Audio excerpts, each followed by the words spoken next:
commencer, comment se déroule cette 9e édition? Comme vous voyez, elle se déroule très très bien. Elle a commencé par l'inauguration par Son Altesse Royale le Prince héritier. Ensuite, le salon a ouvert ses portes pour le public à partir du mardi 11. Et c'est l'habitude.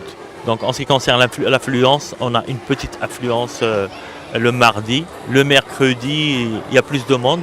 Le jeudi, il y en a encore plus. Mais le week-end, c'est le rush.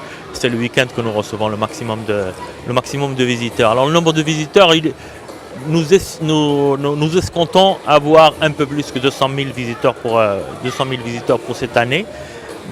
La spécificité de cette année, c'est l'arrivée sur ce salon de plus en plus de professionnels, de professionnels du secteur du cheval, qu'il s'agisse des professionnels des sports équestres, des professionnels de la Taborida, des professionnels de différents métiers concernant le cheval.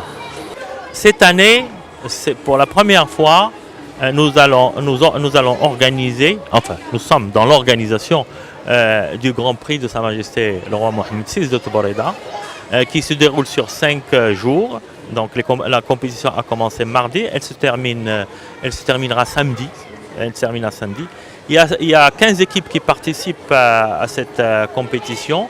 Il y a les 3 meilleures troupes, les 3 meilleurs sorbats qui ont gagné le premier, le deuxième et le troisième prix au niveau du championnat national, couronné par le trophée Hassan II, et qui s'est déroulé au mois de juillet à la Fédération Royale Marocaine des Sports équestres Dar es Salaam. En plus de 12 troupes qui représentent les régions, une par région. Et on a aussi la troupe championne des juniors, qui a gagné le premier prix junior au championnat international de Taborida de Dar es Salaam. Il y a un impact socio-économique important, il est très perceptible et nous avons essayé de le mesurer. Nous avons essayé de le mesurer à travers une convention qu'on a établie avec l'université Cheikh Abdou Kali de la région, qui fait pour nous une étude sur l'impact socio-économique et culturel au niveau de la province d'El Jadida. Ensuite, cet impact au niveau national et même au niveau international. Donc nous sommes au niveau de l'étude impact au niveau national. Nous avons les résultats de l'impact au niveau de la province, ils sont excellents.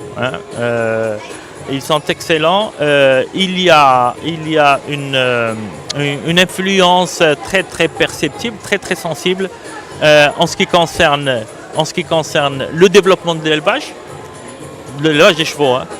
En ce qui concerne le développement de pas mal de métiers liés au cheval. Il y a aussi un développement très perceptible en ce qui concerne le tourisme.